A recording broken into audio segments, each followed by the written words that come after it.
Retro Hangover is supported via Patreon by listeners like you. We would especially like to thank our 16-bit tier subscribers, Lyle McCarnes and Ashton Ruby. Your continued engagement and generous donations are deeply appreciated. Thank you.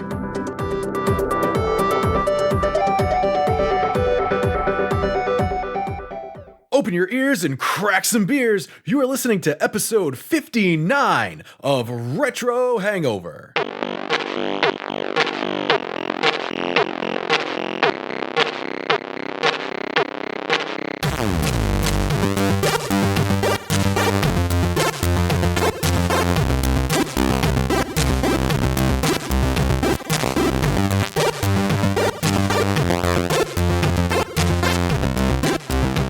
And hello, retro and classic gamers. Welcome to the podcast where we willingly whack willies while watching wallabies wank with wanton wildness. This is episode 59 of the Retro Hangover podcast. I am your co-host, Chris Copleen, joined by special guest and soon-to-be semi-permanent member, LPTyger, and, as always, your host, Shane Dick Waggle Dragon Controls Koski. You know, that pretentious preamble that you've got there is like describing some very dark, like niche corner of Pornhub or something, and I don't know how I feel about that. I'm getting out there for the furries. Oh, well, we are nothing if not inclusionary, so I guess that's good. Hooray, furries. Indeed. I'm not a furry, by the way, and in case anyone... You may... You are now free to yiff about the cabin. I'm not a furry. Is Shane's name always about PPs? No, Dick Dragon. Dick Dragon. Yeah, man, it's about a dragon. It's a mythical creature. It's completely different. Okay. I don't know. Yes. And so, like, I've been thinking about trying to design a picture through Fiverr. Either we get, like, just the eggplant dragon, courtesy of Vertikai. Thank you again, Vertikai, on our Instagram page. I still think that that's a good idea. Or the other one is thinking on going on Fiverr and saying to somebody, make an eggplant and then have like a Shenlong dragon wrapped around that eggplant. Ooh, I like it. I think we could go that route. We got some options. I'll donate $250. $250. Thank you. No, you said I like Fiverr, $2.50. Oh, They go higher than $5, unfortunately. Yeah, and things aren't like they yeah. used to be. No. No, Fiverr is like the equivalent of the dollar store where like most things aren't actually $1. Right. It's like, do you want it in black and white? Then it's $5. You want color? Then it's $150. You're like, what? This is why I love Dollar Tree and not the other fake dollar stores. All right, well, welcome to Retro Hangover, the discount store review podcast. Because this is a discount store about podcast. Family Dollar. That's right. Bargain bin video game discussions. So anyway, so Tiger, how you doing? It's been a few episodes since you've been on. We'd love to have you back. Mm-hmm. Yeah, thank you. I was happy to be back, and I'm doing absolutely wonderful. I was a little down and out a few days ago because I had some congestion issues. But other than that, I'm doing great, and I'm ready to go. I mean, if you've contracted the COVID-19, you can just tell us you're safe here. Punctuated by a sniffle. That's good. No, if I don't have it now, I'll probably have it in a week or so. I'm going to Japan. But I think there's a benefit there. I'll go to Japan, have a great time, arcade games, retro games, and all that, and then I'll probably get 2 more weeks off after I return. The good thing is, in Japan, it's the Sapporo virus. Wow, that actually took me a minute to get that joke. That's good. I like that. All like 3 people are going to understand that, but there you go. I finally got it, and yeah. Would have it made sense if I said Asahi virus? That would have been better for me. Because I was like, that there is a place called Sapporo, and that is where most of the virus is. So, hey, look how apt that is. You can get drunk and get sick at the same time from not getting drunk. Right, exactly. No, I mean, that's, clearly I'm the uncultured swine here who like I had to think for a second and I was like, "Oh right, I've seen that beer at the hibachi restaurant." So, I got that going for me. Hibachi. It's an interactive dining experience, Chris. It's very interactive. Like the conveyor belt sushi that I'm sure you can't get sick from in Japan. That's not going to be a concern. No. But I will have to say this. I mean, I'd have to ask you this, Tiger, because I follow you on Instagram, and I noticed that you went to PAX East last week. So please let us know what that was like. In the form of gaming or in the form of staying away from people who touch gaming controllers and viruses. Both. Yes. It was a great time. I've been to PAX every year for like the last 10 years, I'd say. It's always a great time. I always say that it should be something, if you're into gaming, you should at least go to one PAX in your life. It's a huge celebration of gaming. And with that said, with the coronavirus stuff going on, they were very, very heavily focused on cleaning this time. And you definitely noticed, because every time someone would leave, especially the Nintendo booth, every single rep would be like wiping down the controllers. There were people giving out sanitizer everywhere. You had people setting up sanitizer on their like tables. People had masks on. So it almost felt like I was in Japan. Don't do anything. So I have to ask, Nintendo was very cleanly. Was the Sega booth like dirtier and had more violence? There was it was like a dumpster, like brown, crusty. I don't think Sega was even there actually. Oh, yeah. They were just setting up a night trap. They were, but they were like outside in the back of the building next to the dumpsters. Yeah. I wasn't there. Yeah. Yeah, that's the only part of the PAX con I did not. Yeah, so I imagine like most of the convention center probably just reeked of Purell. Yeah, actually, I never knew how much that smell would give me a headache until that weekend. Mm-hmm. Yeah, that vaguely alcoholic / hint of aloe smell. Yeah, it's great. Mm-hmm. Or flowers. Or flowers. Or lavender. Or sea breeze, whatever. That I just imagine that smells like seagulls. Or in special corners, salt. New car. Ooh, there you go. Yes. I like the smell of plastic. It's great. So other than that, Tiger, other than PAX East, what have you been up to? What have you been playing? What have you been up to? The video games. Most recently, I have been playing Final Fantasy VI. Or if you're American, Final Fantasy 3. I had just recently finished Final Fantasy VII, and I had this debate with myself, because I've always said in my life that Final Fantasy VI was my favorite Final Fantasy ever. And after playing Final Fantasy VII for like 80 hours, I had a conflict because I swear to you that Final Fantasy VII now clashes in my head as one of the best games of all time. So I'm playing through Final Fantasy VI to make sure that is or is not true. If I have to say my favorite way of playing that, and I'd go into the FF6, FF7 discussion, but I have a feeling there's an episode coming up very soon where we can have that. Just a feeling, just a hunch. Possibility. There's a patch out there that you can put on a ROM. They retranslated it and they fixed up a bunch of the bugs, like the X Zone bug or the Vanish X Zone bug, and it makes it a little bit more difficult, especially in that tower where you can only use magic, the Tower of the Fanatics, and it was really that's a really fun time if you ever have time to do it that way. That's an interesting way to play it. I think I don't have a whole bunch of experience with all the FF series, but from what I've played thus far, I think I'd probably have to say that I think FF4 probably be my favorite of like the mainline entries. Same. But also having said that, I take the perhaps somewhat unpopular stance that I believe that Final Fantasy Tactics is better. Get out of here. There is that line drawn. People that love tactics and then other people that's like throwing out numbers. But Final Fantasy IV is the first my first hint of any RPG at all.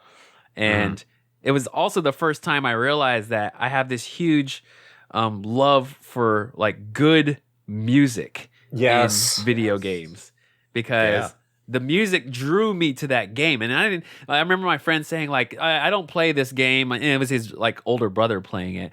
And he was like, I don't play this game because I don't understand it. But I was drawn to the music. So like, I remember renting it and like, just, making my way through it and liking every track that I heard. And I mean, I feel the same way about 6 and 7 and, most other Final Fantasy games I played. Like the music really stands out. Fun fact. Yeah, for sure. Mystic Quest has really good music. Oh, I loved Mystic Quest as well. Yeah, music's fantastic. Yeah.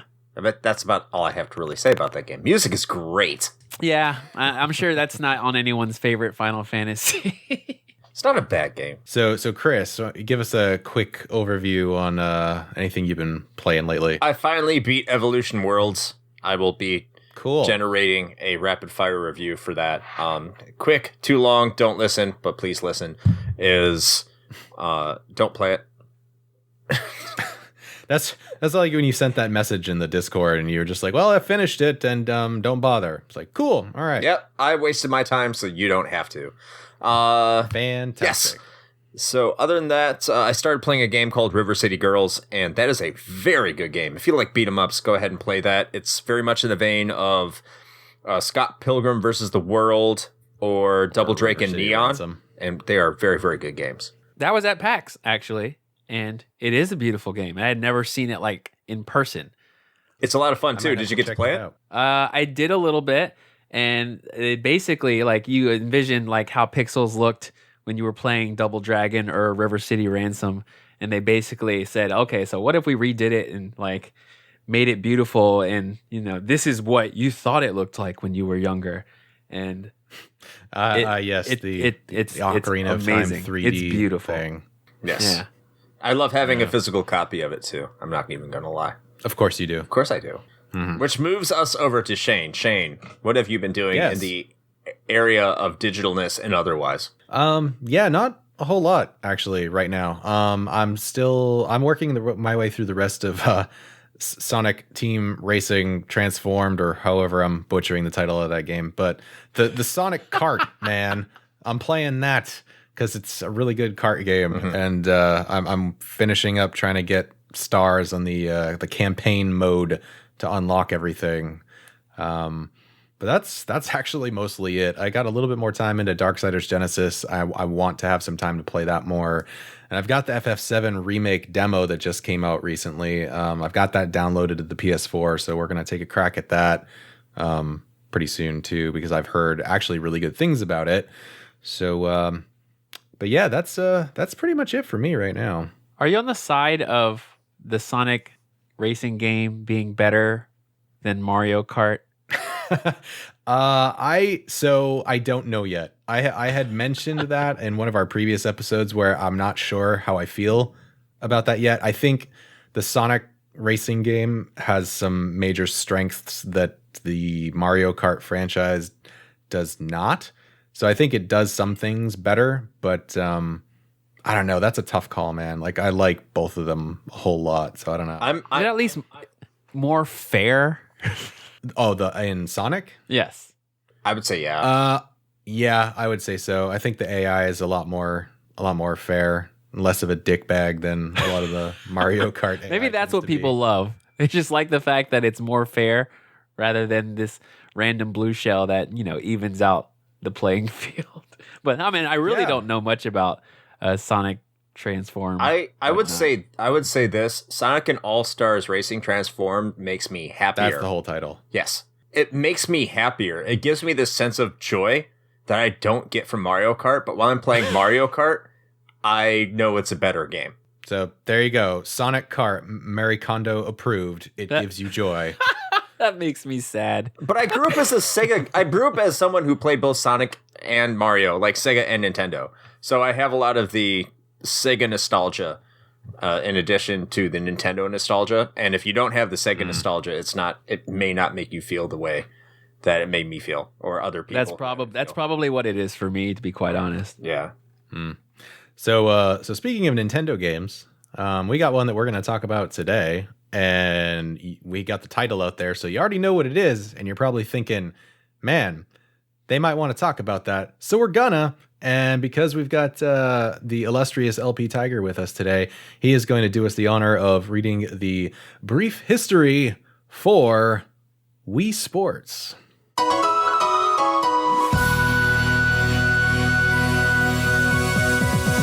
Finding a type of game that everyone can enjoy had been Nintendo's main mission going back to the NES.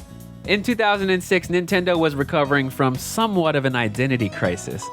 Games of the day had never been darker, edgier, more mature. This approach was reflected in much of the GameCube's lineup, except when it wasn't. Nintendo's box with handle had been heavily lauded when it delivered games like Eternal Darkness and exclusive at the time Resident Evil games, but was somewhat panned by gaming fans for efforts such as Mario Sunshine and The Legend of Zelda Wind Waker, despite Wind Waker being considered an all-time classic. The GameCube was crushed by the PlayStation 2, as everything was at the time, and went on to be Nintendo's second worst-selling home console ever. Something needed to change. And then came along the Nintendo Wii. Today we're talking about the game that sold that Wii, aptly titled Wii Sports. Wii Sports was the brainchild of Katsuya Eguchi, a director at Nintendo for all of the Animal Crossing games made up to that point, who envisioned a game that would move away from focusing exclusively on attracting gamers and more on people who had never played games before in their life. Eguchi chose a sports theme as it was a concept he felt like everyone could universally relate to. 5 sports games were chosen: baseball, tennis, golf, boxing, and perhaps the most famous, bowling. Each sport would utilize the Wii's controller, named the Wii Remote, or Wiimote for short. The Wiimote contained an accelerometer for motion controls. This would mean a swing of your arm would mean a swing of your tennis racket or baseball bat, or rolling a bowling ball. This motion wasn't perfectly precise due to the limitations in technology at the time, so a focus on simple actions such as hitting and pitching were primarily focused on to give players a better feeling of realism where it would be felt the most. Unlike many sports games, Wii Sports would not use any major celebrities as player models or sports licensing. Rather, it would use cute caricatures called Miis that the player themselves could customize as they so desired. Miis would become a staple representative of the Wii almost immediately, as you could design an entire lineup that would show up in any and all of the sports. Plus, it made playing with friends and family far more inviting and entertaining. The game was announced during E3 2006 and would be bundled with the Wii's launch in North America on November 19, 2006, while being sold alongside the Wii in Japan on December the 2nd.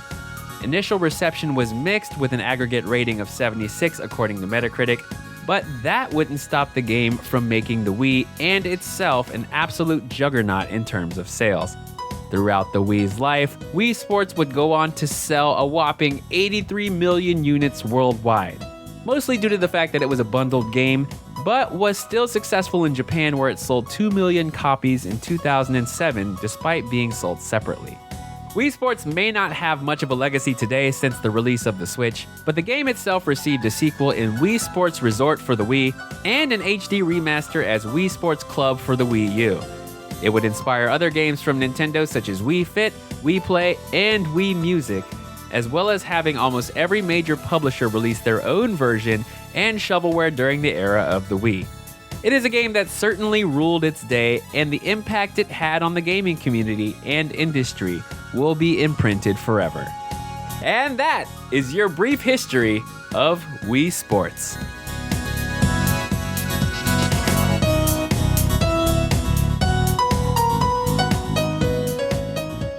All right. Well, thank you, Tiger, for the brief history of the Wii Sports. I don't know about you two, but I have got a whole lot of pretty fond memories of this one for a number of reasons. But I don't know who wants to take this one first. I guess I'll jump in here first. I'll go for it. So my first experience, I got a Wii in 2007. I wasn't able to get it in 2006 because, of course, no one was. Because the Wiis were sold out everywhere, if anyone can remember. So Yes. one day I walked into a GameStop in a mall that's close to me. I'll just say Orange Park Mall. Let's call it that.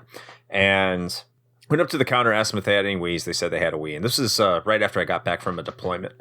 Took it home and opened up Wii Sports, and there it was. And it was new gaming on the Wii, because I don't really remember anything other than Twilight Princess on the Wii at the time. But even with Twilight Princess out, I kept going back to Wii Sports just because it was simple and beautiful, and it was just fun. It was a really fun game. Yeah, it's interesting because at least from my perspective, I know that if this hadn't been a pack-in, I'm not sure that I ever would have like purposefully gone to buy it. Just because of the way that it looks on the outset, it looked like something that I wouldn't give two shits about. Like a shovelware game. Yeah, pretty much, yeah. But because it was bundled with the Wii, when I ended up getting it, and I'm pretty sure I think my story was the same as yours. I don't think I managed to get one until around 2007. Also, I want to say holiday season 2007, something like that. But yeah, I was thoroughly surprised by how much fun this game was and how much I actually enjoyed it. Of all of the games that I had for my Wii, because I do not have it any longer, pretty certain that this one probably got the most playtime. So that's something to be said about that. Mm-hmm. For me, I would say the biggest thing that stands out, I remember like in baseball and in boxing, both of those games specifically stood out for me because the Wii had motion controls. It was the first time we ever experienced motion controls before. So, I'd like to play certain games where you can really focus on that motion. You can swing a racket, you can throw a ball or whatever, but like in baseball, when you're up at bat, I remember holding the Wiimote like a bat and twirling it around. And as you're twirling it, you see the bat going woo, woo, woo. Yeah. And that was just so amazing to me that I can, do all these motions and it would display on the screen. That was like the thing that I played with the most. And also in boxing where you're like, there were times where I'd knock the person out and then I'd raise my arms in the air. And the character would raise his arms in the air. Like, yeah, boy, what do you want? What do you want? It's just really getting into character. Yeah. Yeah. So it really put me more in the game. Definitely. So, oh yeah. And I played this game with a bunch of friends, and bowling, bowling was the most popular because you could just pass the controller around. There was not much effort that was needed. Mm-hmm. You took one Wiimote and you just passed it around.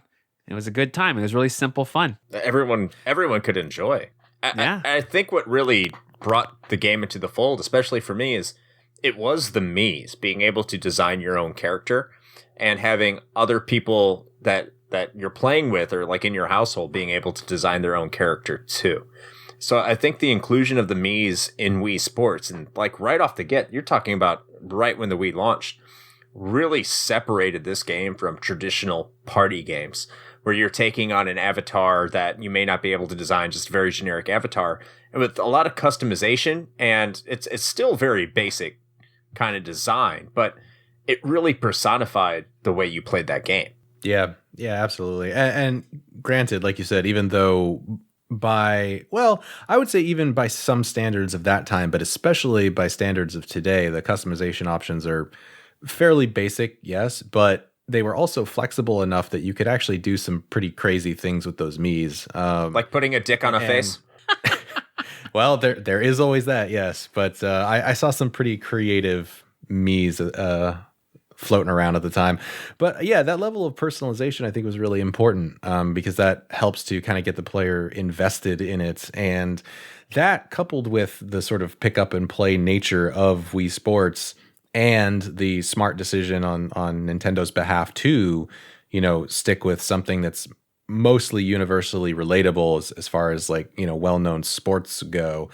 That all combined is really, I think, what contributed to this being such a giant game and system seller for the Wii, because I mean, this this was probably one of the first times I think I personally can remember where a video game crossed over just about every single, social divide, whether it was, grandparents in nursing homes or your mom and dad on Christmas or whatever. And that one's personal to me. This was one of the few games that my parents actually played and were halfway decent at. Other than that, I vaguely remember my dad attempting to play Super Mario Brothers back when we had our NES back in the day, and that went okay.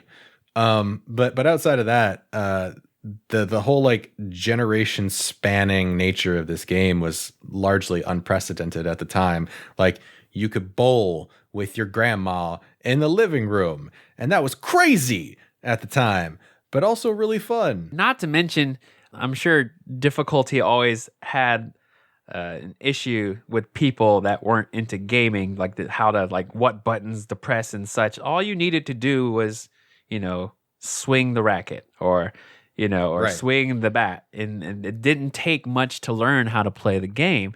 So obviously that was why it was much more appealing.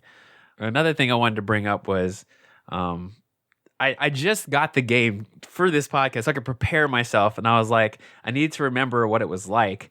The sound effects in the game were like really good. Oh, yeah. It was really good. It really put you you felt like you were hitting the tennis ball. And not only the fact where the sound's good on the television, it was good on the Wii mode as well, because it had a speaker inside of the Wii remote. So you could hear the beeps and the clicks and the sounds that were going on while you were playing. So it really put you in the game. Oh yeah, and plus, I'll never forget that announcer. Playing like Wii Golf or whatever. And it's just like, nice on. super cheesy, but awesome. I do think but I think the selection really of sports was brilliant too, because they're all basic, but they're all universally known. There's not a single sport that's included with it that people don't understand, at least in Japan and the United States, for example. I think in Europe, baseball, not the biggest thing as far as I know about Europe, but tennis, golf, boxing, and bowling, those are universally loved and appreciated sports. Yeah, they maybe they could have swapped that out for cricket. No, fuck cricket. Who knows? I've tried to watch cricket. Apparently that goes on for days. That's why we made baseball. Because we don't apparently it depends on what kind of cricket you're watching. Traditional cricket evidently is the one that can go on for days at a time, but I guess they've come up with an abbreviated, like, modern version of cricket. Yeah, it's called baseball. Like a few hours. Okay, well, for the 2 European listeners that we have, they've now unsubscribed. So it's been nice. Thank you. We may not have people in India. So if people in India are listening to this, I'm really sorry. Cricket sucks. Get with baseball. Well, that's okay, because all there is left. No, never mind. I was gonna make a bad joke about crickets listening. No, do it. Do it. Aww. Well, now I kind of already know where that one was going. Yeah. So I don't need to. I think we should kind of break down each game. And sure. Which one do we want to start with? I think I'll pick first. So I'll just go out there. Well, fucking go right ahead. Let's do it. Let's talk about. I'm gonna guess the game we all played the least. I'm gonna guess golf. Not true. Oh, no, not true for me either. Oh, wow. Okay. I played a shitload of golf, actually. Wow. I loved golf. Absolutely loved it. Yeah. Okay. I was actually good at it, though, so. Mm-hmm. I think the one I played the least out of all those, honestly, was probably a tie between boxing or baseball. Ooh. Yeah. I was going to say boxing, but I heard Tiger really lay on it. But let's talk about golf. How did we... briefly, both of you loved golf, is what it sounds like. I mean, I'm pretty sure I got pro status on golf. I'm pro on everything. Well, excuse me. I'm golf clapping for you right now. Thank you, golf clap. Yeah, thank you. I'll take it. Yeah. I'll take you. I'm doing a tiger, like tiger. The unexpected Wii Sports flex. Tiger uppercut.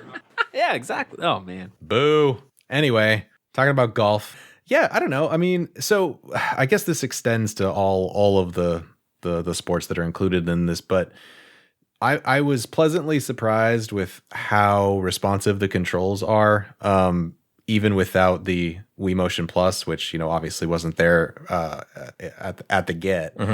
And because that was something, and if you've listened to this podcast for any amount of time, you know that like that I don't generally like motion controls for anything ever. I think they're terrible. Mostly because they feel like they get shoehorned into games that don't fucking need it. It's a dick waggle dragon control. Yeah, well, so this game is like one of the very, very few exceptions to that, probably because it was built specifically to showcase it, so it works very, very well.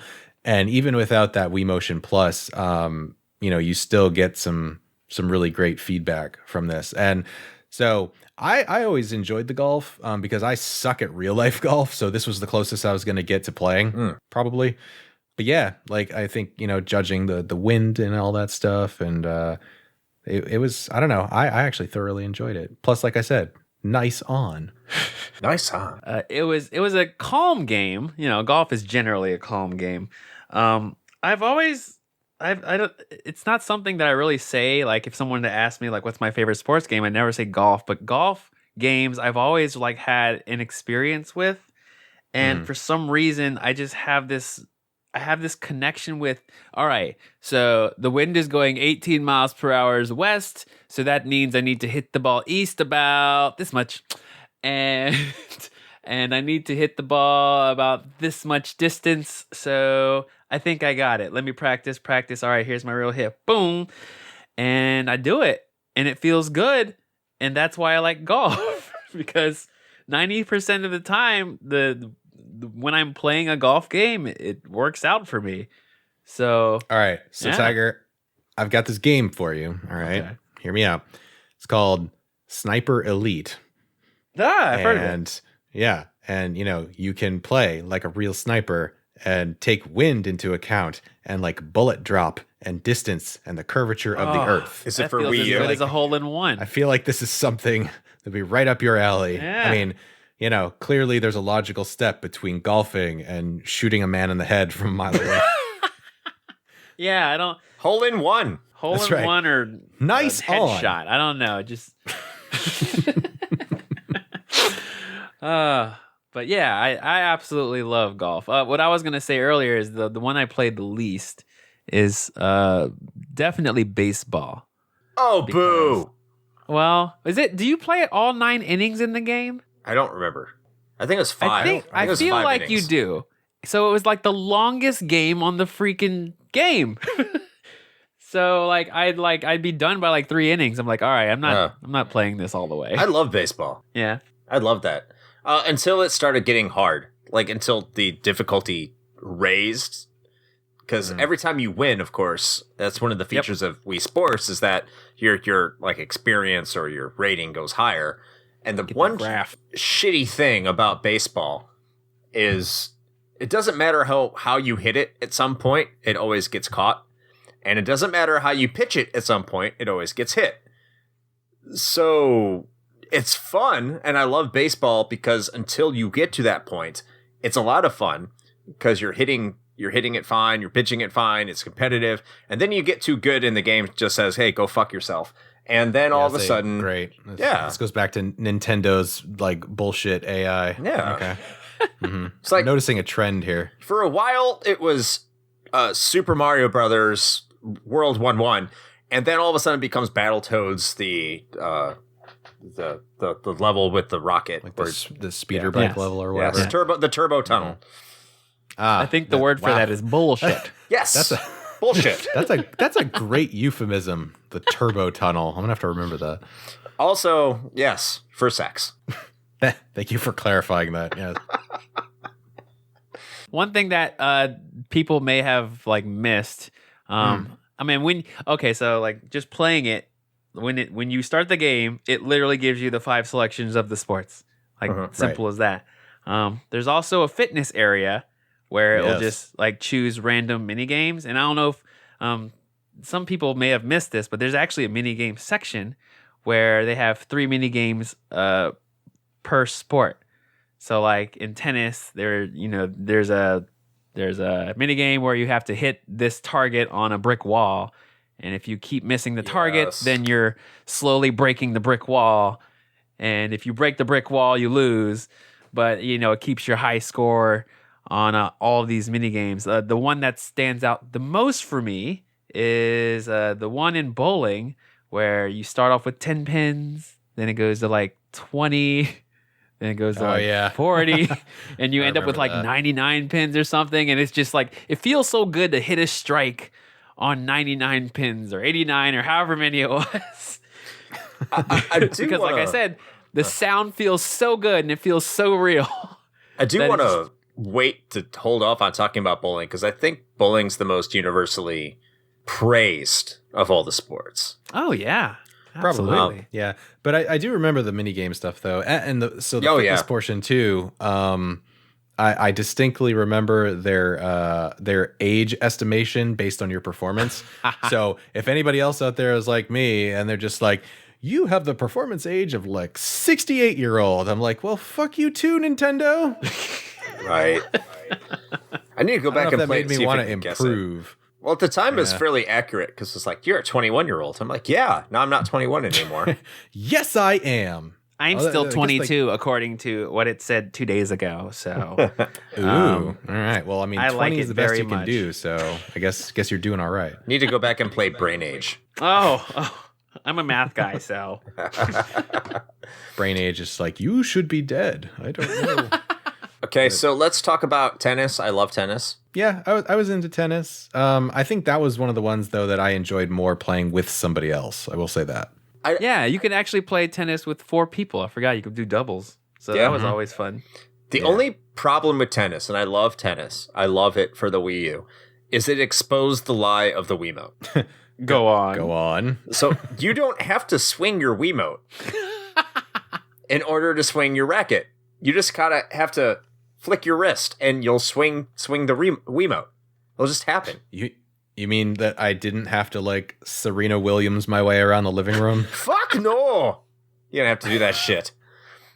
I think once you learn that, the entire illusion of Wii Sports somewhat collapsed in on itself. You're like, wait, I don't have to like actually look like a jackass in front of my TV. You're like, no, just like kind of flick it. You mean I don't have to hurl my Wiimote through my fucking flat screen TV? No. Crazy. And to get a new strap, because that's what Nintendo said. Yeah. I can see Shane right now in his living room going, ha, ha, ha, ha. Yep. Playing exactly tennis, like that. Getting, it's like you were there. Getting like a ejaculatory with his Wiimote. With the waggle. I mean, I will say that waggling his remote. I definitely got into kind of like what Tiger was saying. Like I really got into playing these games. Like granted, you didn't really need to, but that was also part of the reason why I think I never really liked the baseball one that much is because I swung so hard with that thing that like by, 3 or 4 innings in, I was just like, my arms are done, man. I can't finish this game. So that's on me. That's on me. Like I had bowler's wrist from playing this game too much.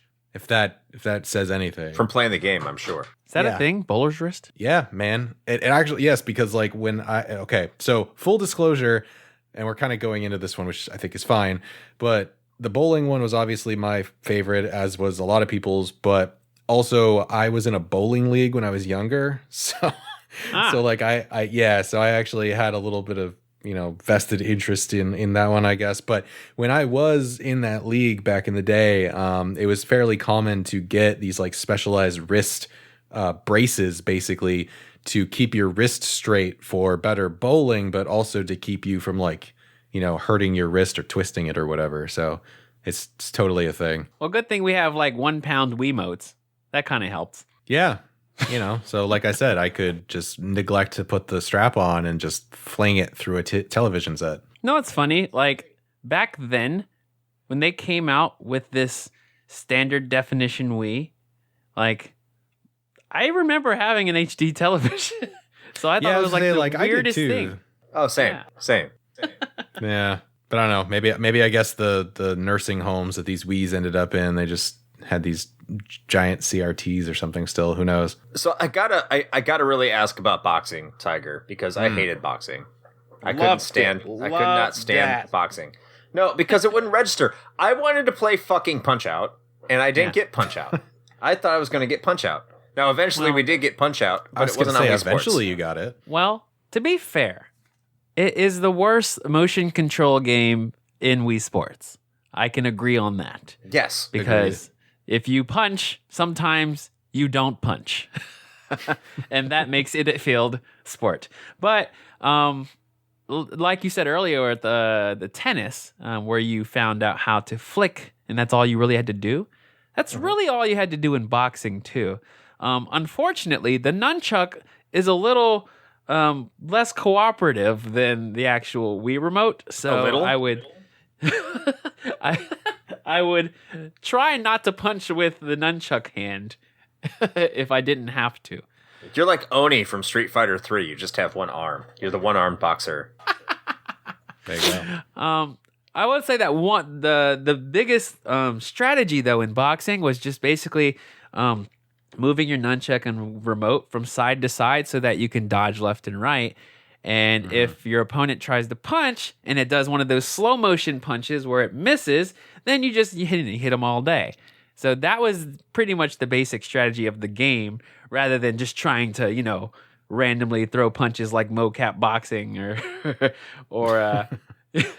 or like, playing Punch Out for your first time and not knowing that you have like strategies to look for. But I think that's why I liked boxing, because there was an actual somewhat strategy. And I think I had the flick down where you can actually like cause punches. Now, like uppercuts, that never worked for me. Even though you couldn't get a Tiger uppercut. Yeah, I couldn't uppercut ever. Like as soon as you go down to try to uppercut, it'll just punch. Or it just wouldn't work at all. So I could understand why people wouldn't like boxing. I think that in the control issue in conjunction with the fact that game out of all 5 of them was the one that was, I think, the most physically intense, assuming you weren't just cheesing it, of course. Was part of the reason I never really played that one all that much. Like I was just like, nah, man, I'm done. Like I'm sweating from this, and I feel like that's too much. This ain't no Wii Fit. No. This ain't a Ring Fit adventure. They didn't exist yet. No, they didn't. No. I do think they needed something to highlight both hands and highlight the nunchuck as well. So I think it was good specifically for that purpose. I mean, it highlighted the fact that the nunchuck was like inferior to the Wiimote. Yes, for sure. That too. It did that. Hopefully, you didn't have like a third-party nunchuck. Then it'd be like even worse. Oh yeah, give me in that fucking Mad Catz shit, man. My God. I want some of that. Dude, speaking of third-party stuff, can we just talk for a hot second about the like obnoxious number of plastic accessories that came with this thing? Oh, like the tennis rackets that serve no absolute fucking purpose? Play with a holy shit real tennis racket. Yeah, I actually the real way to play it is to just duct tape a Wiimote to an actual racket and just go for it that way. But yeah, man, like the accessory manufacturers went fucking buck wild with these things, because they put like you had tennis rackets. There was like little batons and shit for certain things, like the little the plastic golf clubs that serve zero purpose other than make you look like a jackass. Like, it was a wild time in gaming accessories. I'd hate to see the bowling ball version of that, by the way. I think that would be absolutely horrific. Okay, yeah, well, not that we're talking about that game right now, but the Wii Sports Resort one also had a bunch of bullshit accessories, and they had a frisbee. Oh no. Who makes a frisbee to put a Wiimote in? How many times do you think someone literally threw a frisbee Wiimote into like a window? You know that happened. The funny thing is people buy this. People buy this stuff. They eat it up. And it's also part of like, oh, my kid wants this thing. Oh, it'd be cool to have these extra things as well. It's for Christmas, whatever. You got to pad out that Christmas present with some plastic shit. It's like, well, I got you this, but look at all these things. Yeah. Yeah, sure. This'll really They just end up like scattered around the living room floor like 6 days later. It feels like China made a bunch of shit that they couldn't sell on like the 10-cent penny, dime market, and just cut a hole into it and say, hey, put a fucking Wiimote in it. And now all of a sudden we're rich. Also, in tangentially related news, I just got a notification that evidently GameStop has hired Reggie Fils-Aimé to their board of directors. No. Boo! Oh, no. This is hot off the presses, ladies and gentlemen. I'm betting on them to die. And now I know, they do right? that, Like, and now the stock's going to go back up for a really short amount of time. But soon, it's just delaying their death. On the bright side, no stock is know. going up right now. Yeah, that's true. Yes, guess that's true. I guess we'll see if Reggie can go in and kick ass and take names. He will Pizza Hut GameStop like he did before. Wow, literally. And you said that, and literally the stock went up as they announced it by 10%. That's the Reggie effect. Yeah, right. The Reginator. Reggie is bringing Mother 3 to GameStop. God Finally. dang it, exclusive. It's been so long. Just my God. Just like Xenoblade. But at any rate, so any last things that anybody wants to talk about with the Wii Sports before we wrap up with our thoughts on its viability in the current day and age? Bowling is phenomenal. Yes, I agree. Bowling is definitely the best. Bowling is the absolute party uniter. As Tiger said earlier, that's the one game you could just pass around and everyone could have a good time. And it's great. I had strategies for how to throw straight, and I would help people out, because if people didn't know how to play like me, then they could use this. Okay, so if you want to throw the ball straight, just do a Statue of Liberty. So they do a Statue of Liberty, and the ball would always go straight. You know what I mean when I say do a Statue of Liberty? You swing straight and then end up in the Statue of Liberty pose. Again, this is not Always euphemism, works. is it? Well, you see, you got to Eiffel Tower that bowling ball. Oh no. But once you get that down, man, it's cake from there, let me tell you. And I mean, clearly you need to listen to Tiger and I on this, because I don't know if you know, but we are Wii Bowling pros. Pro. It says so. Pro. Yeah. And Pro. hey, not to mention, it still says pro. I put it in there 2 days ago, and it still says pro. So 14 years pro, baby. Did you put it in your Wii or your Wii U? That's a long and illustrious career. I put it in my Wii U, became the Wii. It's all the same, whatever. Because everyone knows the Wii U is the best way to play this. But bowling was great. I think, as Tiger was saying in the brief history, they, according to notes, they really wanted to focus on the pitching and hitting in baseball. But I really feel like bowling is the game that everyone went away from and said, this is the probably best and most accurate game on this collection. Yeah, for sure. I think, anecdotally, I think that one was the one that got vastly more playtime in my experience with family and friends than any of the other ones. And ironically, it also it expends the least amount of energy. That's probably why. That is the reason. Actually. Yes. Yeah. It's I can just sit on the couch and bowl like a pro. No, you actually have to get up for that. I mean, that depends on where you point the Wii sensor bar. Yeah, how flexible you are. Also, just as a side note, I really do appreciate the music in Wii Sports. That smooth jazz elevator vibe that it's got going for it is very very soothing. Yes. Sometimes I want to chill. I just sit back and lounge and put on some Wii Sports soundtrack. There you go. Just hit up YouTube. 10 hours of Wii Sports soundtrack.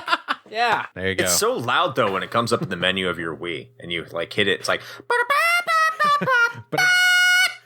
Jesus Christ.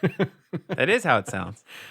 That's exactly it. That's exactly it. Just Audio trying to sneak fidelity. in some playtime at 6 a.m. in the morning and not wake up my parents. Fail. Damn it, Tiger with the bowling. Always with the bowling.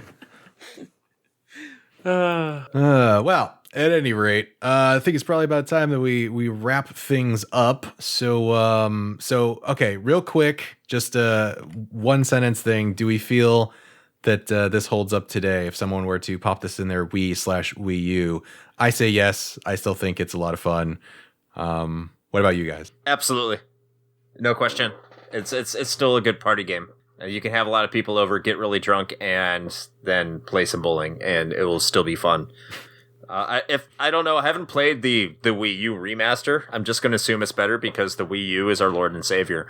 So we need to assume that the Wii U version is the best. Well, let me go ahead and tell you, disappointingly, that I hate the Wii U version of Wii Sports. God damn it, Tiger! You're ruining my dreams. Yeah, it's. I'm sorry. It's not better. It's more expensive, and it takes more work. Just throwing that out there. To use the pad to hit the golf ball is way too much work, and that's not what we wanted out of Wii Sports. It's like what we wanted out of Wii Sports is what we got out of Wii Sports, and Wii Sports is definitely still playable. Not to mention that if you want to play a 1-2 switch or Wii Sports, you don't want to play 1-2 switch. I think you just don't want to play 1-2 switch in general. Yeah, I think that's just general. You don't even advice. Remember it exists, but Wii Sports. I didn't until you just said that. Yes, Wii Sports lives on, and it in our hearts. It can easily still be played on today, and people will still have as much fun as they did 14 years ago. All right, so because we are at the end of the episode, I am contractually obligated to say that if you would like to reach out to us, there's a number of ways you can do that. You can find Retro Hangover on all of the social media platforms. We are Instagram, Facebook, Twitter, not Visco. Apparently that's a thing now. I don't know. I'm too old to know what that is. The fuck is Visco? Yeah, exactly. Visco. Also, you're saying it wrong. So that's, there you go. But there are all those places. You can also find our YouTube channel for recordings of our Twitch streams, as well as video episodes of these bad boys right here.